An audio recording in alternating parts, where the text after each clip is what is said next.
Before we begin, remember this: humanity did not return with weapons, threats, or revenge. They simply left. And when the Empire celebrated their absence, the greatest fleet in the galaxy froze in the sky.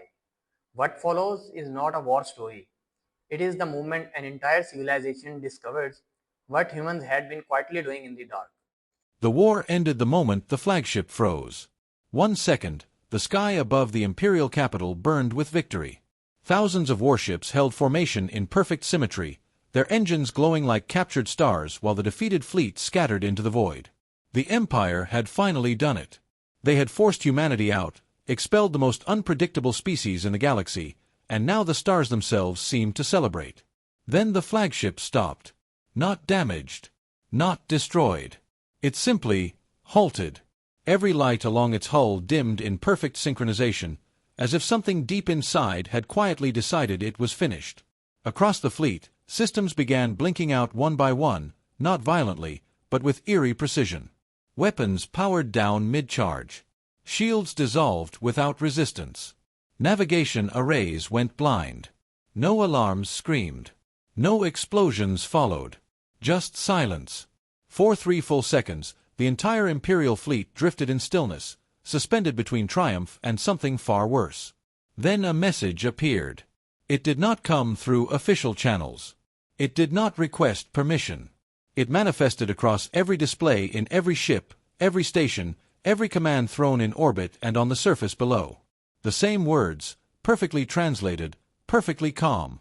Human supervisory protocols have expired. At first, no one understood what they were reading. The High Chancellor, still standing before the massive viewing glass of his command platform, let out a sharp laugh that echoed through the chamber. His advisors followed, their confidence unshaken, because what threat could possibly remain? Humanity had already left. Their ships were gone. Their colonies empty. Their presence erased as if it had never existed. Whatever this message was, it was irrelevant. Until the capital's defense grid went dark. A ripple of confusion spread across the command network as layer after layer of planetary shielding shut itself down, not from attack, but from absence. The systems did not fail. They simply stopped being maintained. The intricate balance that had held them together for centuries vanished in seconds, revealing something beneath it that no one had ever been forced to see.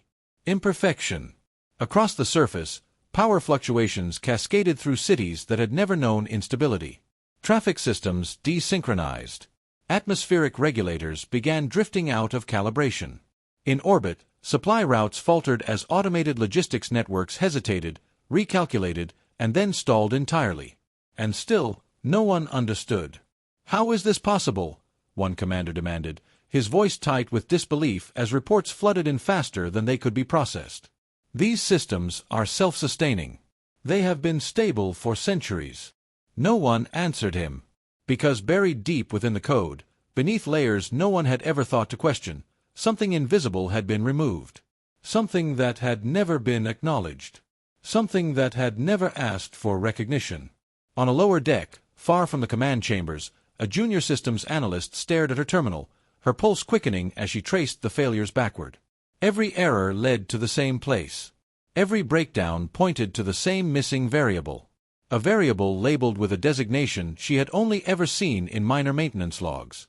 Human. Her hands hovered over the console as a new line of text appeared, unprompted, as if responding to her realization. Manual responsibility restored.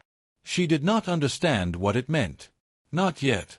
But somewhere beyond the reach of their sensors, beyond the mapped borders of the Empire, something was watching. And for the first time since humanity had left, the galaxy began to realize a question it had never thought to ask. What, exactly, had humans been doing this entire time? So far, the Empire has forced humanity out, only to watch its flagship freeze. Its defense grid collapse, and its perfect systems fail one by one. A message appears. Human supervisory protocols have expired. Now Lyris has found the impossible truth hidden in the code. The message variable is human, but this is only the beginning, because what failed first was the only surface of what humanity had been holding together. The official explanation lasted less than 6 minutes. By the 7th, it had already begun to collapse. Across the Imperial network, emergency transmissions flooded every secure channel as High Command attempted to contain what they insisted was a localized malfunction. The High Chancellor himself issued the directive, his voice steady, controlled, untouched by the flicker of uncertainty that had begun to spread through the ranks. All systems, he declared, were operating within acceptable parameters. The temporary disruptions were the result of minor integration errors caused by humanity's recent withdrawal. Nothing more. For a moment, the galaxy believed him. Then the hospitals failed. Not all at once. Not dramatically. But quietly, in ways that no one noticed until it was too late to reverse. Diagnostic programs began returning incomplete data. Life support systems hesitated between cycles, recalculating parameters that had once adjusted instantly. Surgical nanites paused mid-procedure, awaiting instructions that never came. Doctors watched in confusion as machines that had saved millions simply stopped knowing what to do next. And buried inside every system log was the same absent process. Human oversight, inactive. The pattern spread faster than panic. Agricultural grids began misallocating resources, sending water to already saturated regions while drought zones received nothing.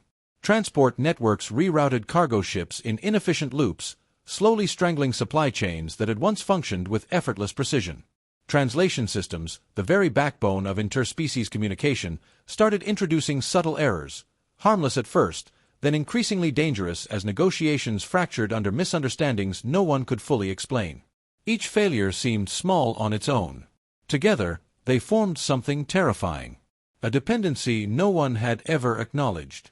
In the lower archives of the capital station, far beneath the halls where leaders argued over blame, the junior systems analyst, Lyris, worked without pause. Her initial discovery had drawn attention, but not belief. Not yet. Most dismissed her findings as coincidence, the desperate pattern-seeking of someone overwhelmed by chaos. But Lyris kept digging. Because every system she traced led to the same conclusion. Humans had been everywhere. Not as rulers. Not as central authorities. But as something far more difficult to define. They occupied positions that looked insignificant: logistics coordinators, maintenance technicians, data auditors, minor consultants scattered across thousands of worlds. Roles that no one monitored closely because they did not seem important enough to matter. Except they did. When Lyris mapped their influence across the network, the result made her breath catch. Nearly 60% of the Empire's supply chain efficiency had passed through human-managed optimization layers. Medical systems across multiple species contained adaptive routines authored by human engineers, quietly refining treatments in real time. Even the capital's defense grid, considered a masterpiece of ancient design, contained countless micro-adjustments, tiny corrections layered over centuries. Corrections that had never been credited. Corrections that had never been noticed. Until they stopped. She ran the simulation 3 times, then a 4th, each result more disturbing than the last. Without those invisible adjustments, the systems did not simply degrade. They unraveled. Not instantly. Not catastrophically. But inevitably. As if the galaxy had been held together not by strength, but by constant, unseen intervention. Lyris leaned back slowly, her thoughts racing as a new realization surfaced, one that felt heavier than anything she had uncovered so far. This was not sabotage. Nothing had been damaged. Nothing had been removed except the humans themselves. Which meant the collapse unfolding across the Empire was not something being done to them. It was something that had always been there. Waiting. Her console flickered. For a split second, the data stream shifted, rearranging themselves into a pattern that did not belong to any known system architecture. It was subtle, almost imperceptible, but Lyris saw it. A repeating symbol embedded deep within the code. Not written. Hidden. Her breath caught as she isolated it, magnifying the structure until it filled her screen. It was not a language she recognized, but it carried a strange consistency, appearing across unrelated systems that should never have shared anything in common. Power grids. Medical networks. Defense arrays. All of them marked. All of them touched. Impossible, she whispered, though the evidence sat directly in front of her. Humans had not just participated in the Empire. They had rewritten it. A priority alert interrupted her analysis, flashing across every channel with a severity she had never seen before. The message came not from a single system, but from dozens simultaneously, overlapping in a chaotic chorus of warnings. Outer colonies losing atmospheric stability. Energy networks entering cascade failure. Unidentified signal detected across abandoned human infrastructure. Lyris froze. Unidentified signal. Her eyes snapped back to the symbol on her screen, her mind connecting threads faster than she could fully process. If this symbol was everywhere, if every system carried traces of human design, then whatever had just activated, it wasn't random. It was intentional. And somewhere, beyond the reach of the Empire's failing sensors, something had just started responding. Not to their panic, not to their collapse, but to the moment they finally began to notice. The first search fleet returned with nothing. Not debris, not signals, not even a trace of departure. The coordinates had been precise, verified across multiple star charts and historical archives. It was a human colony that had existed for over a century, fully integrated into imperial trade routes, populated by tens of thousands.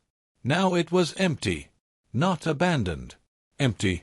The difference became clear the moment the landing teams stepped onto the surface. The cities were still standing, their structures intact, their systems functional at a basic level.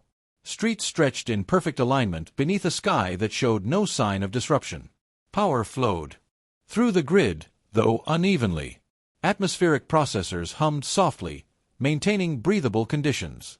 But there was no sign that anyone had ever lived there. No personal belongings. No cultural artifacts. No records of habitation. Even the ground itself seemed untouched, as if the wear of countless footsteps had been carefully erased. It was not the silence of a place left behind. It was the silence of a place that had been corrected.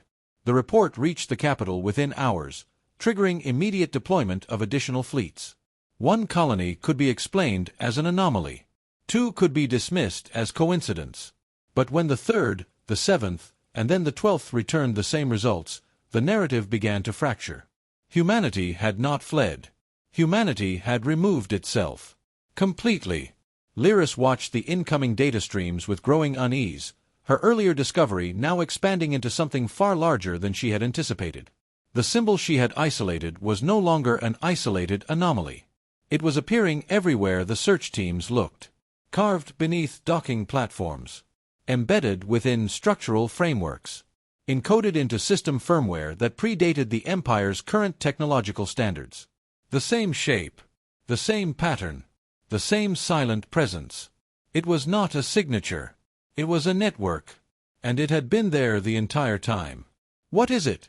one of the senior analysts demanded, his voice edged with irritation as he reviewed her findings. "A marker. A claim of ownership." Lyris shook her head slowly, her eyes fixed on the projection hovering above her console. The symbol did not behave like a label. It shifted under analysis, revealing layers that seemed to respond to observation itself, as if it were less a static design and more a living structure embedded within the code. "It's not marking territory," she said quietly. "It's connecting something."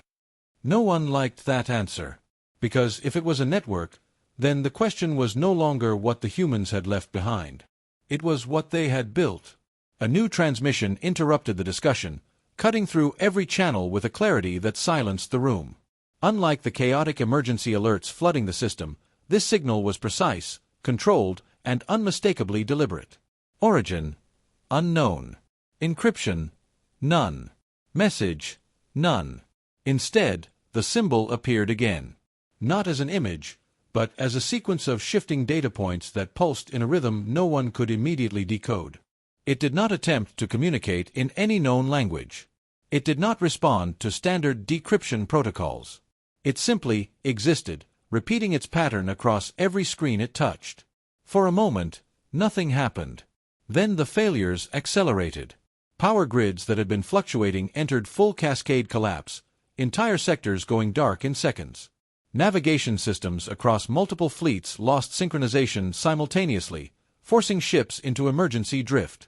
Medical facilities that had been struggling to maintain functionality began shutting down non-essential systems entirely, prioritizing only the most critical life support processes. It was not random. It was synchronized. Lyris felt a cold realization settle over her as she cross-referenced the timing of the signal with the onset of each new failure. The correlation was too precise to ignore. "This isn't a malfunction," she said, her voice barely above a whisper. The room turned toward her.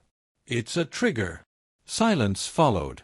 Because if that was true, then everything they were experiencing, every failure, every collapse, every unraveling system, was not simply the result of humanity's absence. It was the result of something activating. Something that had been waiting. But waiting for what? The senior analyst asked, though his tone suggested he already feared the answer. Lyris didn't respond immediately.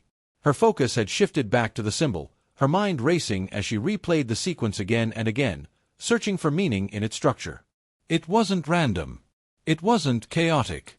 It followed a pattern that felt conditional. Her fingers moved across the console, isolating variables, filtering noise, stripping away layers until only the core sequence remained.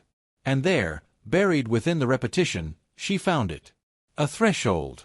A set of conditions that had to be met before the sequence advanced. Her pulse quickened. "What if," she began, then stopped, the implications hitting her all at once. "What if it's not activating on its own?" The others stared at her, confusion giving way to something sharper. "What are you suggesting?" Lyris looked up, her expression no longer uncertain. "What if it's responding to us?"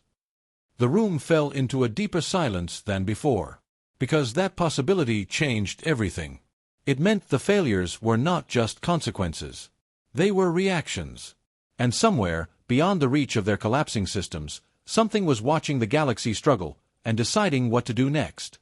Lyris turned back to her console, her gaze fixed on the symbol as it pulsed steadily, waiting. For what, she still didn't know. But one thing had become impossible to ignore. Humanity had not simply left the galaxy behind. They had left something in its place. Something that did not need them to be present. Something that was now awake. The first species to begin dying did not send a warning. They simply stopped being born. At the edge of the inner spiral, far from the political chaos of the imperial capital, the Theran collective had always been considered stable, even unremarkable. Their worlds were cold, their cities quiet, their population steady for centuries without fluctuation. They required no intervention, no aid, no oversight. Their biology was understood. Their reproduction cycle predictable. Until it wasn't. The initial reports were dismissed as statistical anomalies. A slight decline in viable births. A minor irregularity in developmental stability. Nothing alarming. Nothing urgent. Then the decline became absolute. 0 viable offspring across 12 systems in less than 3 standard cycles. Medical councils convened immediately, their most advanced minds poring over data that refused to make sense. Genetic markers remained intact. Environmental conditions unchanged. Nutritional inputs stable. Every measurable variable pointed toward normal function. And yet, something essential was missing. Something no one had ever thought to measure. Because it had never been absent before. Lyris received the data while still tracing the expanding influence of the symbol, her mind already stretched across a dozen unfolding crises. At first, she treated the Theran anomaly as just another system failure, another consequence of the growing instability spreading through the Empire. Then she saw the underlying code. Buried deep within the Theran medical archives, beneath layers of native biological modeling, was a supplemental protocol. Not dominant, not central, but present, woven into the predictive algorithms that guided reproductive support systems. Human-authored. It had been there for nearly 300 years. No one had questioned it because it had always worked. No one had removed it because it had never failed. Until now. Lyris isolated the protocol, her breath catching as she realized what it had been doing. It wasn't correcting errors. It wasn't enhancing capability. It was compensating for a flaw that the Theran themselves had never identified. A flaw that would inevitably lead to extinction without intervention. They didn't just help them, she whispered, the weight of the realization settling in her chest. They kept them alive. Across the galaxy, similar discoveries began surfacing.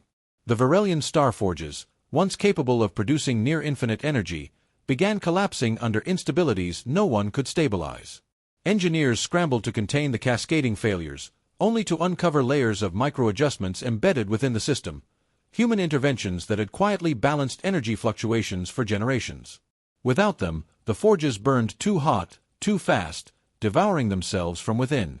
On the ocean worlds of the Sci-Fi, entire ecosystems began to destabilize as climate regulators drifted beyond their intended thresholds. Storm patterns intensified. Currents shifted unpredictably. Species that had thrived for centuries began dying off in massive numbers. The regulators had always been considered perfect, until someone finally noticed the hidden variables. Human variables. Each revelation struck like a blow, shattering assumptions that had stood unchallenged for centuries. Systems once believed to be self-sufficient revealed themselves as incomplete. Civilizations that had prided themselves on independence discovered they had been quietly supported all along. Not dominated, not controlled, supported, and never told. Back on the capital station, the council chambers, once filled with confident debate, descended into something far more desperate. Representatives who had once dismissed humanity as chaotic and unpredictable now spoke with urgency, their voices edged with fear as reports poured in from every sector.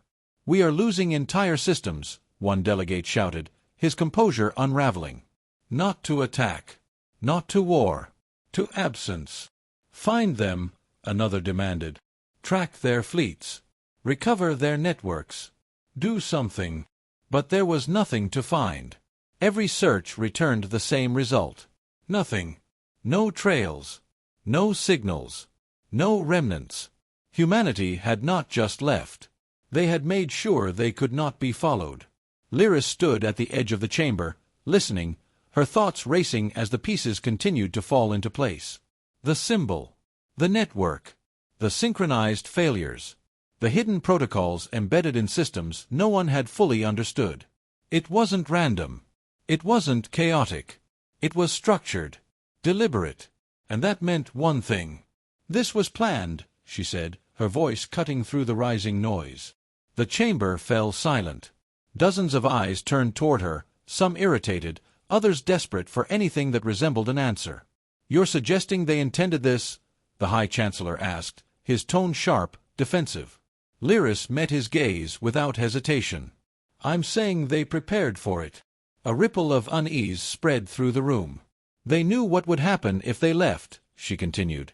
"They knew exactly which systems would fail, which species would struggle, which dependencies would surface." "And they did nothing," someone demanded. "They just abandoned us." Lyris hesitated, because that assumption no longer felt accurate. Her mind returned to the symbol, to the way it had pulsed in response to the galaxy's unfolding collapse, to the threshold she had identified buried within its structure. "No," she said slowly. "They didn't do nothing." Her console chimed, interrupting her before she could continue. A new data stream had just come online, bypassing standard channels and integrating directly into her system with the same seamless precision she had come to associate with the symbol. Her breath caught as she opened it. The symbol expanded across her screen, larger than she had ever seen it, its structure shifting and unfolding in real time. Layers peeled back, revealing something beneath that had been hidden until this exact moment. Not a message. A function. A series of locked processes, each tied to specific conditions. Conditions that, until now, had not been met. Her pulse quickened as the first of those conditions flickered into an active state. She didn't need to understand the entire system to grasp what it meant. The network wasn't just observing. It was waiting. And something about the current state of the galaxy, the collapse, the desperation, the realization of what had been lost, had just triggered the next stage. Lyris looked up, her voice quieter now, but far more certain. "They're not gone," she said. The chamber held its breath. "They're waiting for us to reach a point where we finally understand what we've been missing." A pause. "And I think," she added, her eyes returning to the unfolding system on her console, "we just did something that got their attention." No one spoke. Because for the first time since humanity had vanished, the question was no longer whether the galaxy could survive without them. It was whether it could prove it deserved to. The system did not unlock all at once. It unfolded. Slowly. Precisely. As if measuring not just the data it received, but the intent behind it. Lyris stood frozen before her console as the symbol expanded into something far more complex than a pattern. What she had believed to be a marker, then a network, now revealed itself as an architecture. Layers within layers, each one interlocked with the next, forming a structure that felt less like software and more like a living framework designed to evolve. And for the first time, it was opening. "Record everything," someone whispered behind her, though their voice sounded distant, almost irrelevant compared to the gravity of what was happening. The first layer resolved into clarity. Not instructions. Not commands. Principles. Abstract constructs translated into every known language simultaneously, yet retaining a strange consistency that made them feel universal rather than specific. Lyris scanned the data, her mind struggling to keep pace as realization followed realization in rapid succession. These were not solutions. They were foundations. Each principle described a way of approaching systems, not a method of controlling them. Adaptability over rigidity. Cooperation over isolation. Redundancy not as duplication, but as shared responsibility across independent entities. It was not a repair manual. It was a philosophy.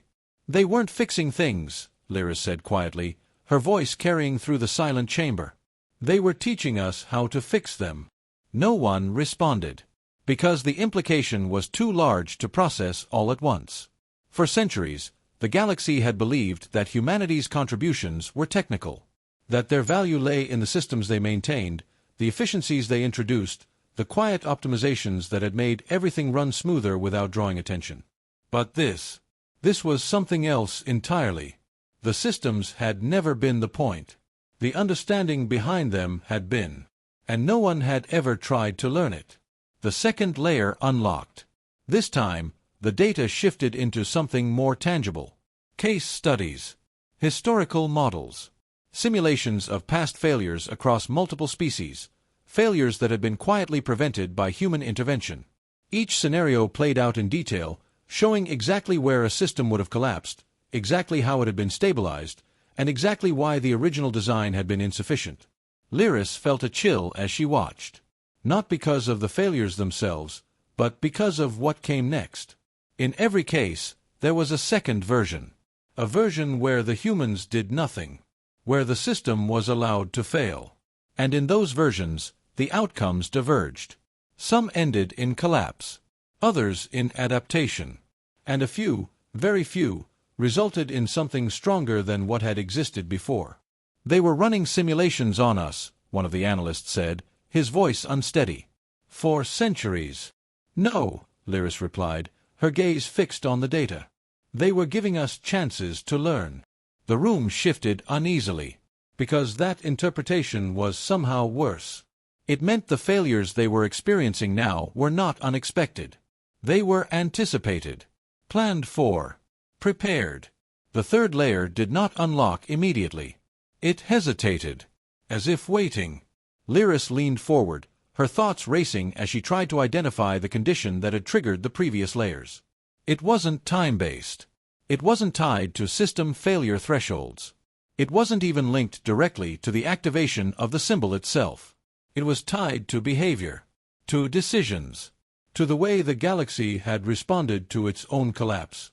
Her breath caught as she cross-referenced recent data, council communications, interspecies cooperation attempts, emergency resource sharing protocols that had been enacted in desperation rather than strategy. The pattern was clear. The system was not responding to failure. It was responding to change. "They're measuring us," she said, her voice steady despite the realization settling in her chest.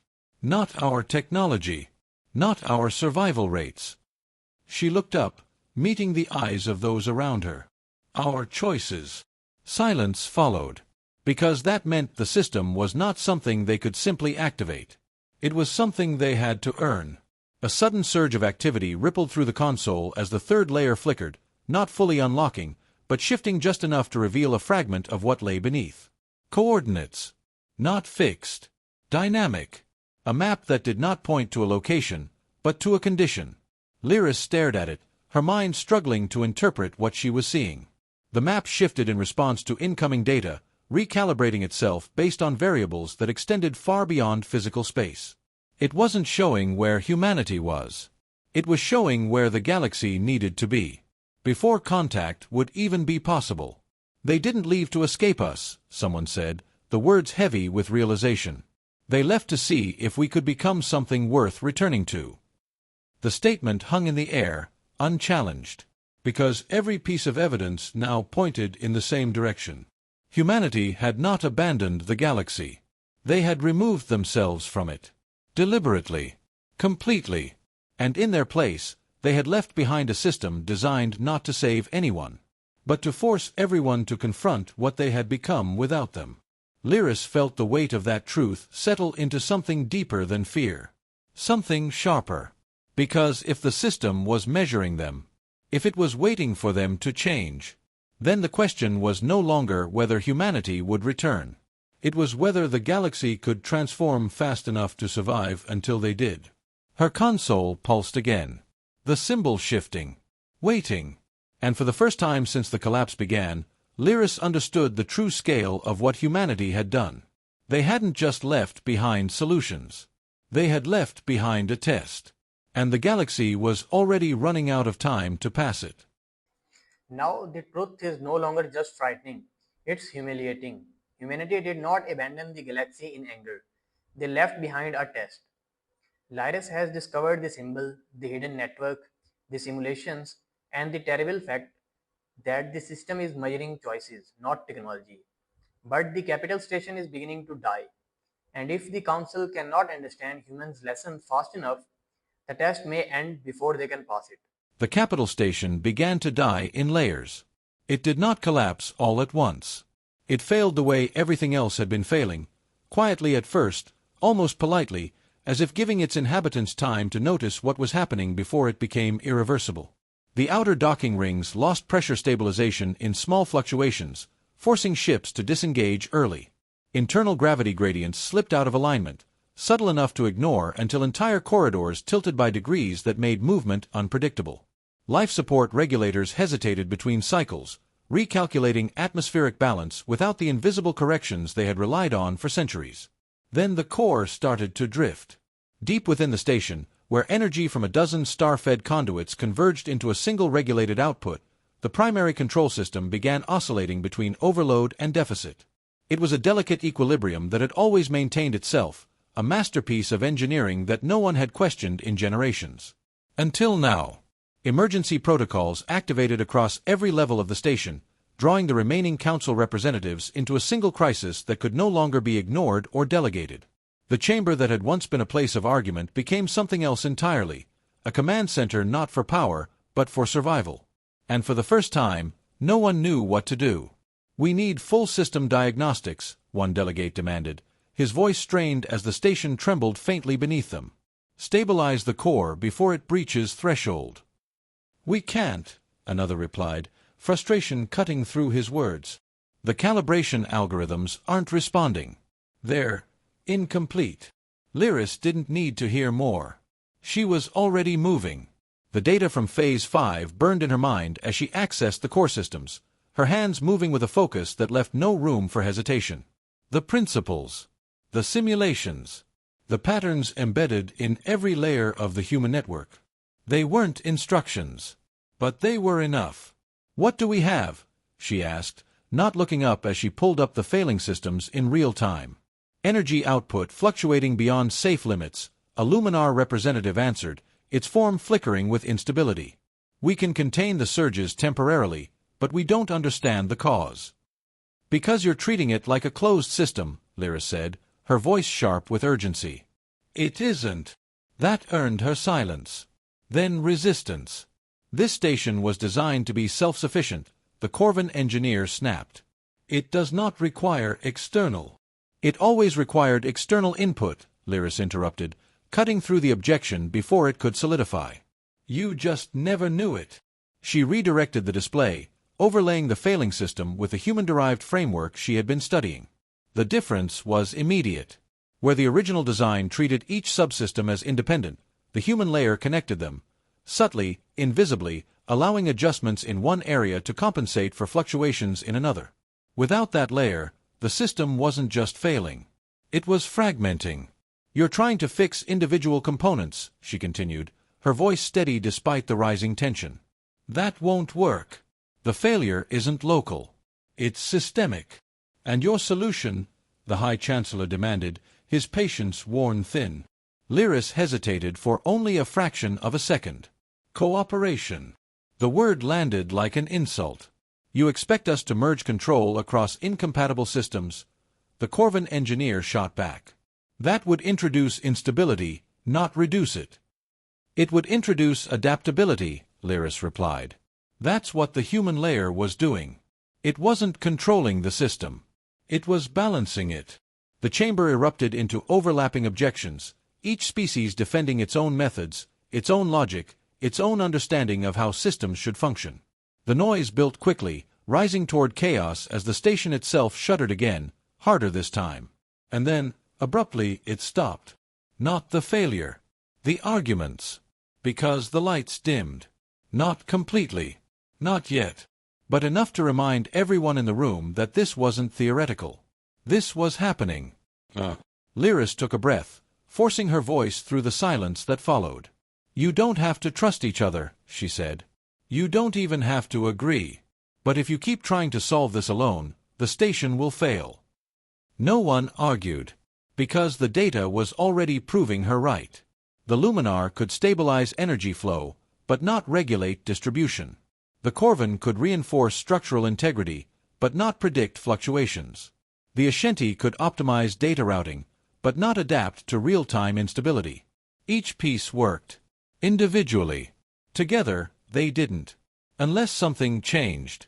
The High Chancellor looked around the chamber, his expression tightening as the reality settled in. For the first time since the crisis began, his authority felt insufficient. "What are you proposing?" he asked, his voice quieter now. Lyris met his gaze. "A shared system."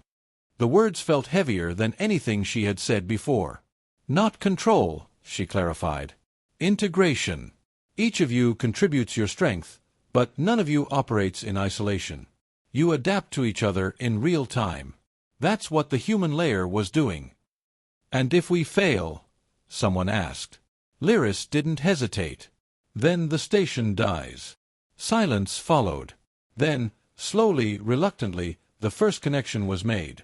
The Luminar linked their energy modulation systems to the Corvan structural grid, allowing fluctuations to be absorbed rather than resisted. The Ashanti rerouted data streams through adaptive pathways, compensating for delays before they could cascade into larger failures.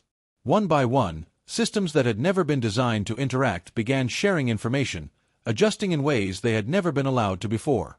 It was inefficient, messy, unstable. At first. Then something shifted. The oscillations in the core slowed, not because they had been eliminated, but because they were being managed. The system didn't return to its previous state of perfection. It evolved. For a brief moment, hope flickered. And then the core spiked. A surge of energy tore through the system, overwhelming the fragile balance they had just begun to establish. Alarms screamed as containment thresholds were breached, the station shuddering violently as the entire structure strained against forces it could no longer contain. "We're losing it!" someone shouted. Lyris's eyes snapped back to the console, her pulse hammering as she traced the source of the surge. It wasn't random. It wasn't a failure of their new system. It was something else. Something deeper. Her breath caught as the data resolved. Another layer. Hidden beneath the ones they had already uncovered. Inactive until now. "Wait," she said, her voice cutting through the panic. "Stop trying to stabilize it." "What?" the High Chancellor snapped. "If we don't—" "We're doing exactly what we've always done," Lyris interrupted. "Reacting. Containing. Trying to force the system back into what it was." She pointed to the new data, her eyes sharp with realization. "But that's not what this is." The chamber stilled. Because the pattern was unmistakable. The surge wasn't random. It was structured. Deliberate. A stress test. "They're pushing us," Lyris said, the truth settling in with a clarity that left no room for doubt. "Not to fix it." Her gaze lifted, meeting the others. "To change how we think." The station trembled again, the core edging closer to critical failure. And for the first time, the galaxy wasn't just fighting to survive the collapse. It was being forced to decide whether it could become something fundamentally different before everything fell apart. The failure came faster the second time. Not because the system was weaker, but because the illusion of control had been stripped away. Every adjustment they made, every correction they attempted, revealed another layer of instability beneath it. The shared system they had begun to build was holding, barely, but the core was no longer behaving like something that could be stabilized through force or precision. It was behaving like something that expected them to understand it. And they didn't. Energy spike increasing, the Luminar reported, their form flickering violently as they struggled to contain the surge. We cannot hold this level of fluctuation without a stable distribution model. We're feeding it everything we have, the Corvan engineer snapped, claws scraping against the console as he forced more power into the containment grid. If we reduce output, the core destabilizes. If we increase it, we overload. Because you're still treating it as a fixed system, Lyra said, her voice cutting through the rising panic. It's not fixed. It's adapting. The words felt wrong even as she said them. Systems didn't adapt. Not like this. But the data in front of her refused to align with anything else. Every input they provided was being processed, not just executed, but interpreted. The core wasn't rejecting their solutions. It was testing them against something deeper, something embedded in the structure they still didn't fully understand. And they were failing. The station lurched again, harder this time, the tremor sending a ripple through the chamber as the lights dimmed further. Emergency power kicked in across secondary systems, but even that response felt delayed, as if the infrastructure itself was struggling to keep pace with the demands being placed on it. We can't keep doing this, one of the Ashanti analysts said, their voice breaking under the strain. We're reacting too slowly. Every adjustment comes after the failure has already begun. Lyris froze. Because that was it. That was the flaw. They weren't solving the problem. They were chasing it. Her mind raced back through the principles, the simulations, the patterns she had studied. Humans hadn't just corrected errors after they appeared. They had predicted them, anticipated them, prevented them from reaching critical thresholds in the first place. They hadn't reacted. They had understood. Stop, she said suddenly. The word cut through the chaos like a fracture. What? The High Chancellor demanded, disbelief sharp in his tone. If we stop now. We're already too late to stop the surge, Lyris replied, her voice steady despite the tension coiling in her chest. But we're not too late to understand it. No one moved. Because the idea of pausing in the middle of a collapse felt impossible. And yet, something in her certainty held them. We've been trying to force the system back into stability, she continued, her gaze locked on the core data as it shifted in real time. But stability isn't the goal. The chamber fell silent. Balance is. The distinction seemed small. It wasn't. Lyris pulled up the deeper layer she had uncovered, the one that had triggered the surge. It wasn't a failure state. It wasn't even a defensive response. It was a threshold. A point where the system stopped compensating for their mistakes and started exposing them. They're not pushing us to fix the system, she said, the realization settling into something heavier than fear. They're pushing us to understand why it's failing in the first place. And how does that help us now? The Corvan engineer demanded, frustration breaking through his composure. Lyris didn't answer immediately. Because the truth was harder than anything they had faced so far. It doesn't, she said finally. The words hit like a blow. A ripple of disbelief spread through the chamber, followed quickly by anger. Then what are we supposed to do? Someone shouted. Stand here and analyze it while the station tears itself apart? No, Lyris replied, her voice sharper now. We're supposed to admit that we don't understand it. Silence followed. Because that was something none of them had ever done. Not like this. The High Chancellor stared at her, his expression tightening as the weight of her words settled in. For his entire life, authority had meant certainty. Strength had meant control. To stand in front of his people and admit ignorance. It went against everything he was. The station shuddered again, the core spiking dangerously close to critical failure. And for the first time, he hesitated. Then, slowly, he exhaled. "We don't understand it," he said. The words felt wrong. Foreign. But they were real. And something changed. It wasn't immediate. It wasn't dramatic. But the data shifted, subtly at first, then more noticeably as the system recalibrated around a new input. One that wasn't technical, wasn't mechanical, but behavioral. Acknowledgement. Lyris's breath caught as the deeper layer responded, not unlocking fully, but opening just enough to reveal what had been hidden behind it. Not instructions. Not solutions. A framework. A way of thinking. It mapped the system not as a collection of components, but as a relationship between them, each part influencing the others, each adjustment carrying consequences that extended beyond its immediate function. And for the first time, the surge made sense. They weren't dealing with a failing system. They were dealing with a system that had been compensating for their misunderstandings for centuries. And now, without that compensation, those misunderstandings were finally visible. "We've been building everything wrong," the Ashanti analyst whispered, the realization breaking through the last of their resistance. "Not broken. Just incomplete." Lyris nodded, her focus sharpening as the pieces began to align. "Then we stopped trying to fix it," she said. The others turned toward her, confusion giving way to something else. "Not the system," she clarified. "Ourselves." The idea hung in the air, fragile and impossible. And yet, it was the only path forward that didn't end in collapse.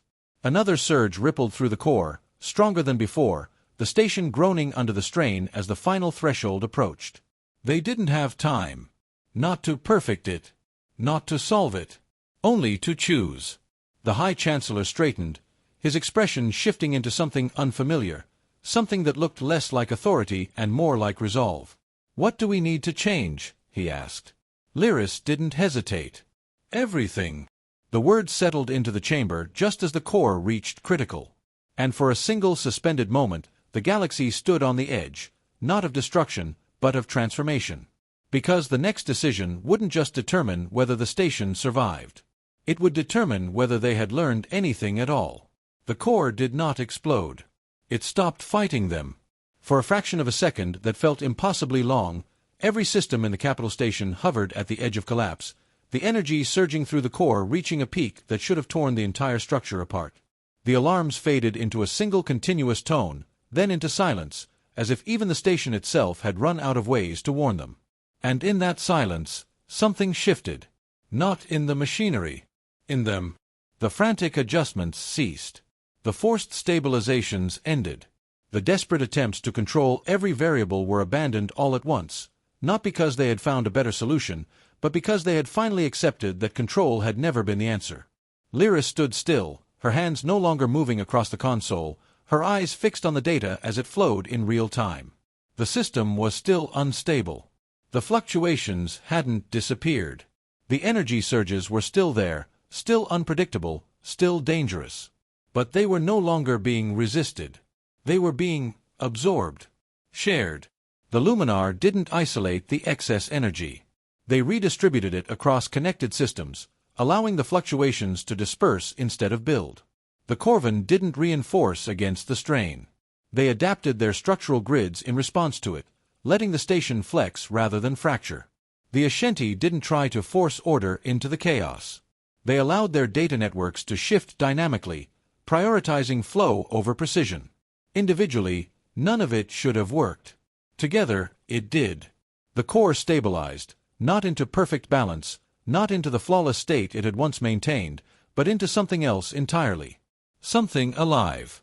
The chamber remained silent as the realization settled in, not as a sudden revelation, but as a gradual understanding that spread through each of them in its own way. They hadn't fixed the system. They had changed how they existed within it. Lyris exhaled slowly, her chest tightening as the weight of it all finally caught up with her. For the first time since the collapse began, the data in front of her wasn't spiraling toward failure. It was holding. Not because it was being controlled, but because it no longer needed to be. Her console pulsed. The symbol returned. But it was different now. It no longer felt distant, or hidden, or observing from beyond their reach. It was integrated into the system, woven through the network they had just created, no longer separate from it but part of the same structure. Another layer unlocked. This time, it didn't hesitate. The message appeared across every system, every screen, every channel in the station, and then beyond it, spreading outward through the still fractured networks of the Empire. It carried the same clarity as before, the same calm presence that had accompanied every previous activation. But now it felt closer. You were never meant to be maintained. The words settled into the silence, their meaning unfolding slowly. You were meant to learn. Lyris felt something tighten in her throat as she read it, the simplicity of the message cutting deeper than anything else they had uncovered. All the systems, all the support, all the invisible work humanity had done for centuries. It had never been about keeping the galaxy alive. It had been about giving it time to grow. The message continued. Dependency was never the goal.